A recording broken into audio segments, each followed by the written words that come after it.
It's the week ending Saturday, the 15th of February, and this is The Week Unwrapped. In the past 7 days, we've seen Boris Johnson's first major cabinet reshuffle, Parasite becoming the first foreign language film to win Best Picture at the Oscars, and the coronavirus having its deadliest day so far, with a toll of 242.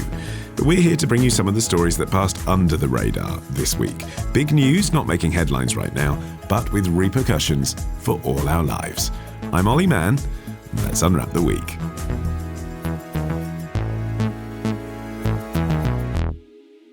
And joining me today, along with a big packet of drugs, I apologise for my croaky throat this week. From The Week US, it's Jessica Hullinger. From Money Week, John Stepek. And from the actual real-life The Week magazine, it is editor Theo Tait. And John, you're up first this week. What do you think this week will be remembered for? Has the green investing boom turned into a bubble? BP has returned 1.12% per year for the last 10 years. Some would say net zero is their return to shareholders. What are they going to do to match all these well-intentioned efforts with the financials to the shareholders? Well, if you look carefully at the statement, Tom, you will actually see that the CEO, there is a line in there about how he pledges to make sure that BP will stay on a sound financial footing. You know, and this really sort of encapsulates the dilemma that the oil majors have. Yeah. On the one hand, do we stay doing what we're doing and producing oil and gas until it all runs out and draw the ire of climate activists and the rest of society, or do we try and diversify? A clip from Bloomberg News earlier in the week. They find business headlines very exciting there. John, what were they talking about? So this is the decision by BP to cut its net carbon emissions to zero by 2050. And remain an oil and gas company? And, well, yes and no, that bit isn't entirely clear. And that kind of is part of the point. What this represents, I guess, and most of the oil majors have said something similar, although BP is the most ambitious on this front. Essentially, the oil industry is waking up to the fact that oil is not going to be needed forever, certainly not in the quantities that we're using it just now. Once electric cars, etc., are mainstream, then obviously petrol's going to get kicked out of the equation. That's a massive drop. But on top of that, we're just becoming more energy efficient in general. An interesting thing in a slightly different area is that last year carbon emissions from power generation were flat year on year. And that was because basically in the West we're using less coal. So not the West, developed markets we're using less coal, and that's offsetting rising emissions in economies that are still growing very fast like China and India. And so basically the world is kind of waking up to the fact that actually fossil fuels, while not necessarily being on their way out, are not going to be required as much. And do you feel that BP were making this announcement of their own accord, if you like, because they've got a new CEO, haven't they, who came out and made the announcement, and it was delivered with a lot of fanfare.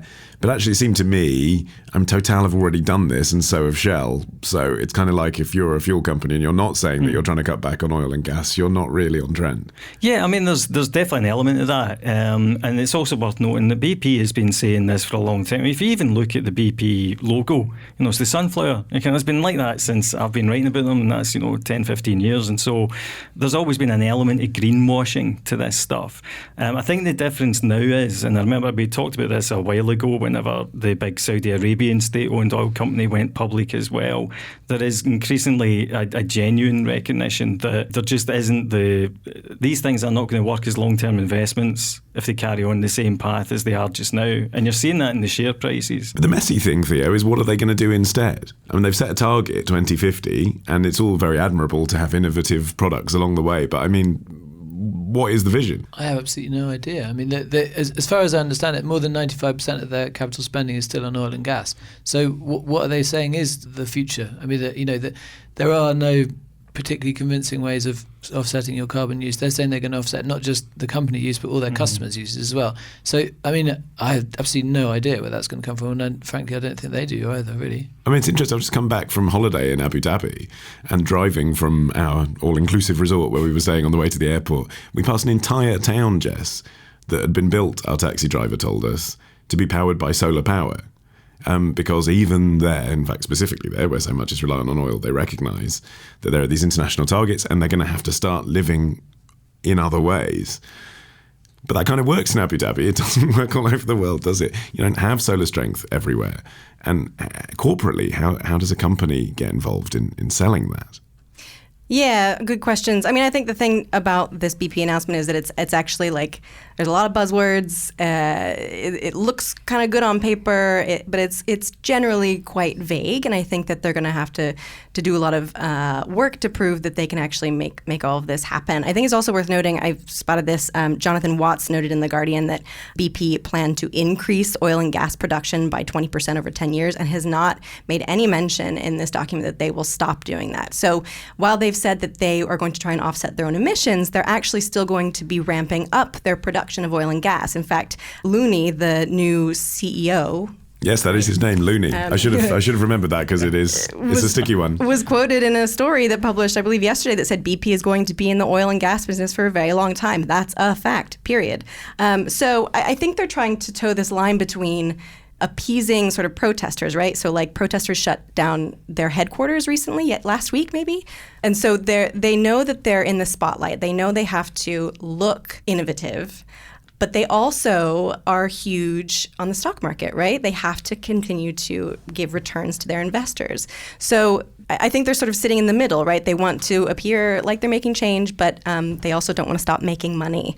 So yeah, I think that this is going to have to play out, and I think it's worth being a little bit skeptical. But yeah, the question is, what does this mean for the green economy in general? And what's the answer to that, John? Well, I think that's what's actually most interesting about this. I think that contrary to kind of previous sort of announcements, this is very much an industry that realises that no, actually we've got to get serious about this, because if you look at the kind of stock market, basically, so the value of all fossil fuel related companies has really kind of gone down or stagnated for the best part of about 3 or 4 years now. And meanwhile, particularly this year, the demand for ESG, which is environmental, social, corporate governance investing, is just going through the roof. I mean, the most obvious example is Tesla. Its share price has trebled in the last 4 months. And I mean, that is just... I realise that you guys aren't investment people, but that's incredible. The idea, you could, if you'd put 10 grand in Tesla in October, it would be worth well over kind of 40 grand now. So that, that's not the kind of return that you see in normal circumstances. And the things, it's not just Tesla, it's stocks related to lithium mining, stocks related to solar power, stocks related to wind power. All of the whole renewable energy sector is really shooting up at the moment. I was also reading an article this morning that somebody at Bloomberg pointed me out to. They're looking at ways to find derivative products based on kind of ESG investing. Derivatives are the things that brought down the financial markets in 2008. I've always got to get my mention of 2008. And banker those of you playing Stepek bingo. One quote from a banker there was, people are crying out for something ESG linked that they can sell. Now, obviously, that's from this. So this is bankers trying to create products that have got ESG badged on it. The point is the demand's there. But hold on, you used the phrase bubble when you introduced this story. Yeah. Bubbles burst. Oh yeah, they do burst. But one thing that's worth flagging up here is that bubbles in technology can actually be really helpful. In the 1990s, there was the tech bubble. And what happened is the investors poured a whole load of money into companies, and those companies kind of laid out massive amounts of infrastructure, cables, kind of internet, hotels, servers, all the rest of it. All of the investors lost their trousers, but we gained the World Wide Web, and we did. In other words, this is capitalism's way of doing a thing that the world actually needs. Get people neurotically excited. I mean, if you think about it, right, so, Boris Johnson's been talking about, right, we're going to ban diesel and petrol cars from 2035, and then Grant Shapps came in yesterday and said, we'll ban them from 2032. Next, we'll be banning them next week. But the thing is, that's going to cost a lot of money. So where's the money going to come from? Well, the good thing is if we get a green bubble going, then investors will be queuing up to fund that, and kind of, say a company launches to fund the rollout of lightning chargers across petrol stations in the UK, and then people will be queuing up, take my money, and then, probably in like 5 years' time, they'll have lost all their money, but we'll have a network of lightning chargers and we'll all be able to drive electric cars. I think the thing about asking whether or not there's a bubble, the idea of a bubble is that companies are overvalued, right? And there's nothing that supports the huge cost of their shares.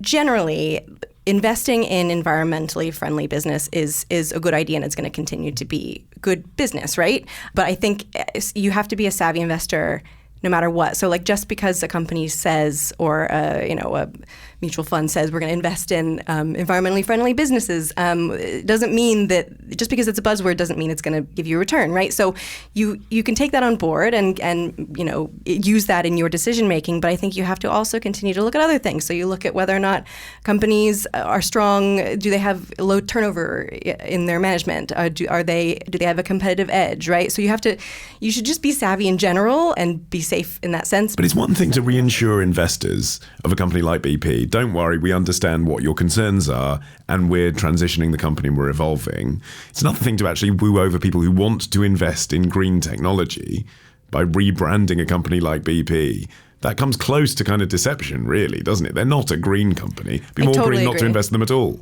Yeah, no, I totally agree. And I think you also, again, it comes down to being savvy. You have to look back at their history. Like John said, they've been sort of doing this for a long time. Back in 2000, they said that they were sort of beyond petroleum, which obviously has not been the case. So yeah, I mean, I don't know. I think it's down to the investors. You have to be a bit careful and use your smarts.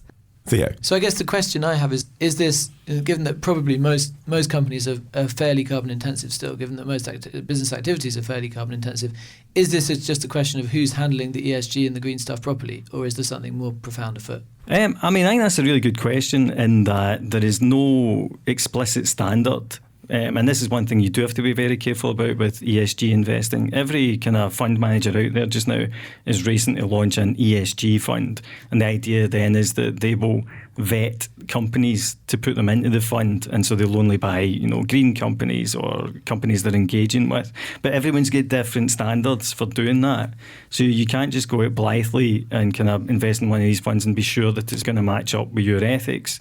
I mean, a good example is some of them won't buy any oil and gas stocks, for example, but they'll buy anything else. And as you say, most businesses are, or some have lots of carbon intensive elements to them.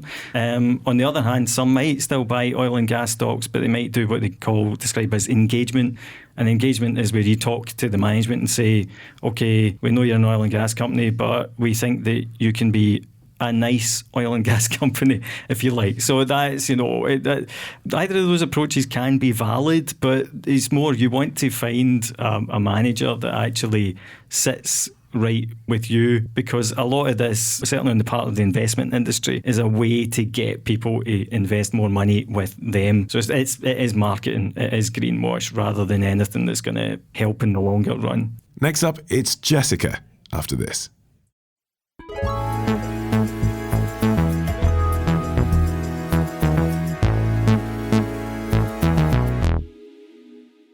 Okay, Jessica, you're up next. What do you think this week will be remembered for? Are conditions inside Europe's refugee camps about to go from bad to worse?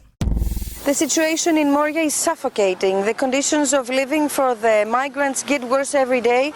As now there are here around 9,000 migrants, which means 3 times the number that the camp can accommodate. To give you a clear picture of what is happening here, outside of the main camp, there is now a makeshift camp made from people that cannot stay inside because there's no space. So they set up their tents just outside, and this is where we were filming yesterday. Apart from the awful hygiene conditions with very few toilets and even less showers, there's garbage everywhere where people were playing and where children are staying and playing. Faye Dulcari reporting for Good Morning Europe. Jessica, these migrant camps aren't new, so what's the story this week? So this week, the UN has called on Greece to address the really dire and worsening conditions in some of its refugee camps, and most notably the Moria camp, which is on the island of Lesbos, which is it's come under scrutiny for being just absolutely terrible. It is way over capacity. It was built to hold some 3,000 people. It now holds 20,000. Wow. Doctors and other officials have been visiting this camp and are expressing alarm. There was a doctor called Hannah Pospisilova who visited this week, and she said that there's possibility of a pandemic breaking out there because the conditions are so bad. People are living without any hot water. There is very little food. No one has new clothes. They're living in really, really tight, close conditions. there's a huge danger of infection.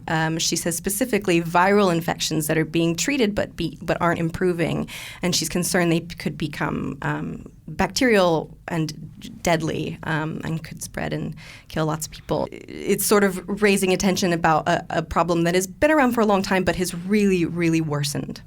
And I guess the political solution to it, i.e. building more space and allowing people more access to medical care and all the rest of it, people will say the problem with that is you'll end up multiplying the issue that you have. The reason you have 30,000 people there when it was built for 3,000 or whatever it is because all those people came because they knew there was a camp there.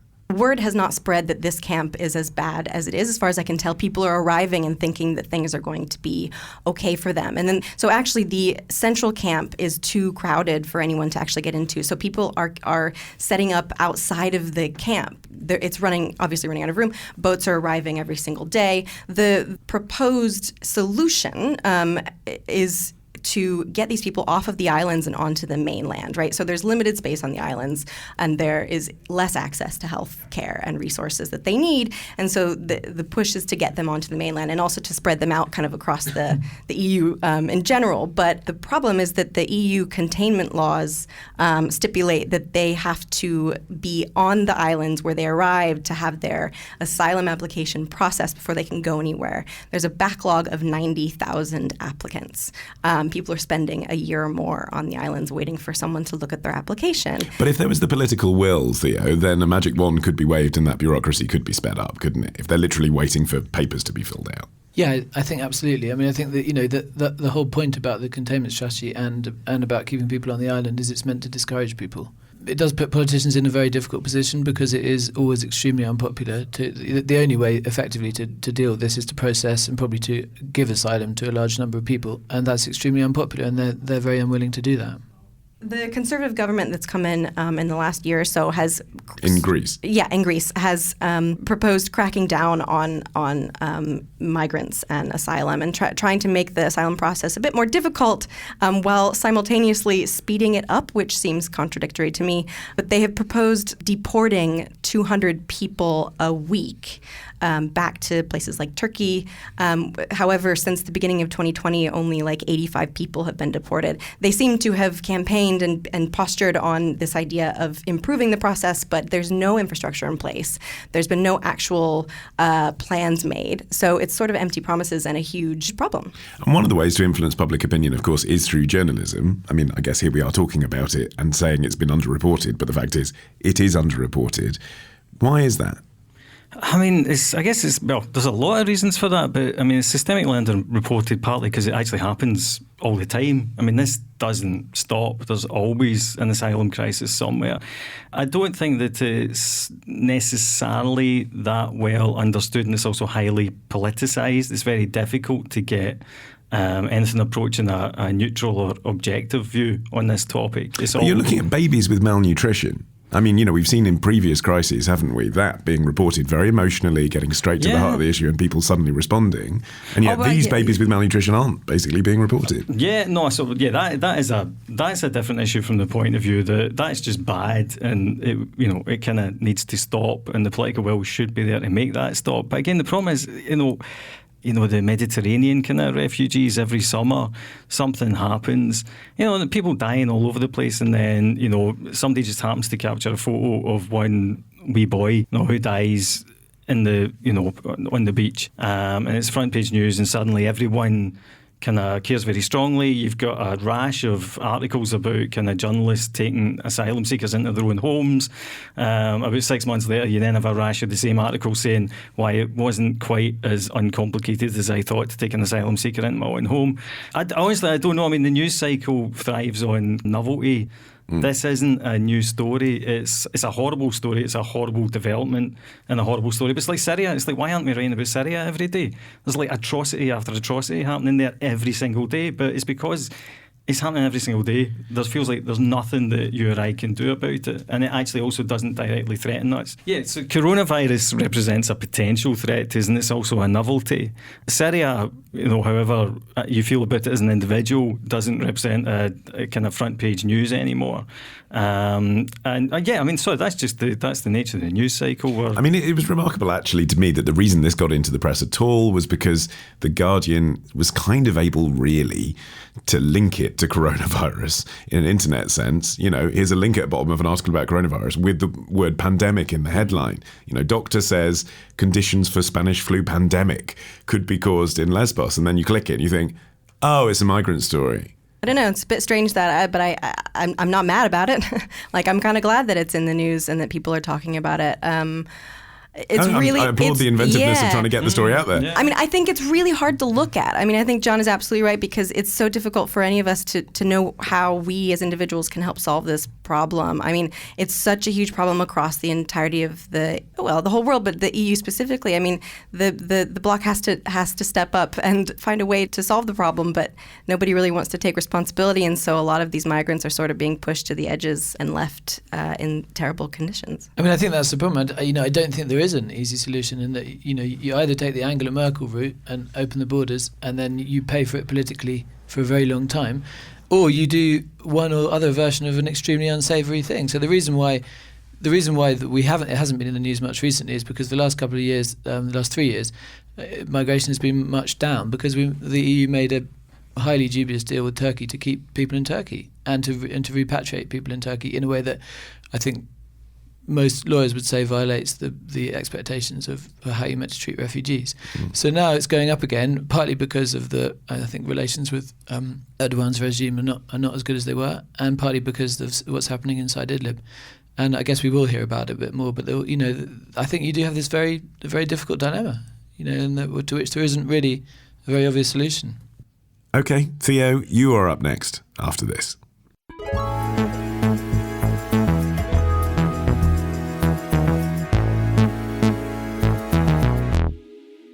Okay, Theo, your turn, and a warning that the story we're about to discuss centres around issues of grief and child bereavement. What do you think this week will be remembered for? I think it was the week that virtual reality resurrected the dead.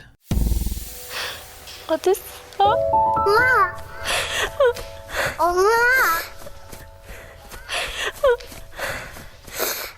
엄마 어디 있었어? 엄마 항상 엄마 내 생각했어?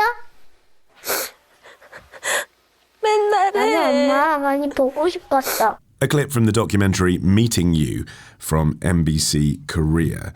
Theo, I think you better explain what was going on there. So this is a big story in Korea, and it's about a documentary called Meeting You, which what they did was that they found a mother who'd been bereaved 4 years ago, and they basically did a virtual reality resurrection of her daughter.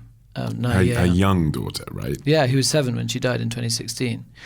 And then they staged a reunion with this child in a sort of virtual park, where she was able to touch her and talk to her.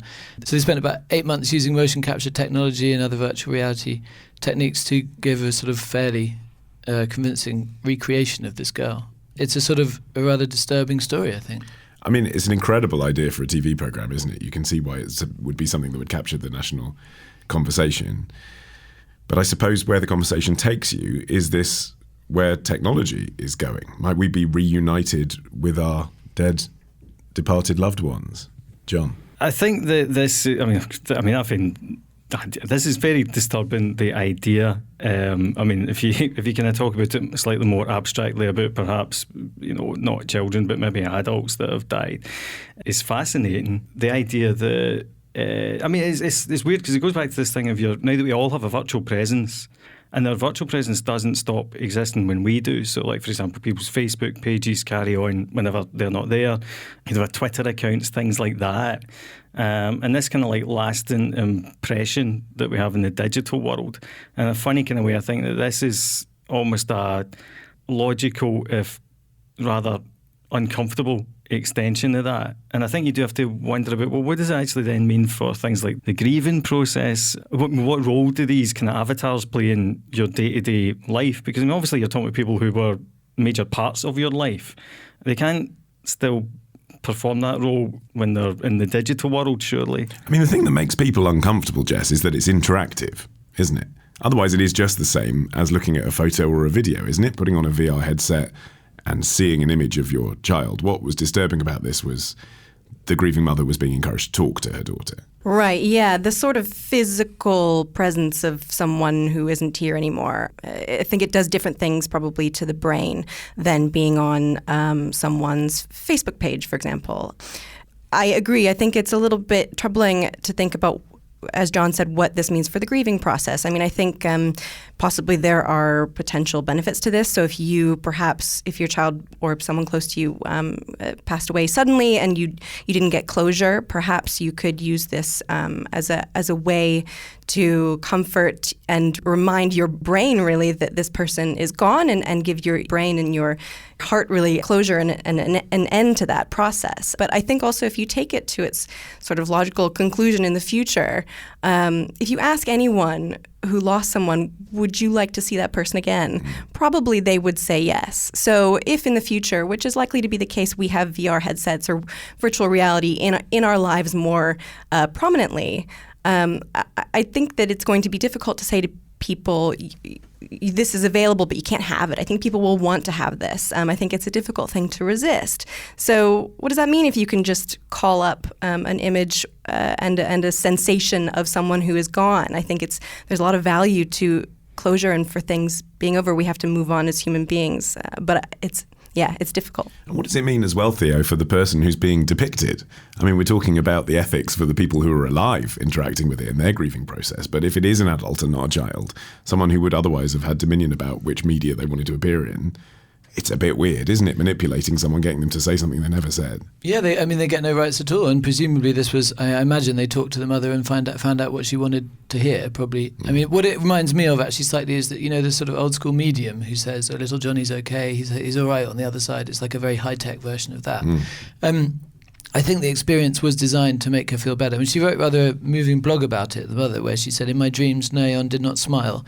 In my dreams, she always looked resentful, perhaps because of her guilt. It was such great happiness to see Nayeon calling out to me with a smile." So obviously they designed this to make it a sort of like a closure type experience, which is, I mean, the reason I brought this story out is partly because it's quite striking in itself, but also it is because this is a growing area of virtual reality where they use it for, it hasn't really taken off as a consumer technology, but they use it a lot for training, for simulations, for business training, health and safety, that sort of thing.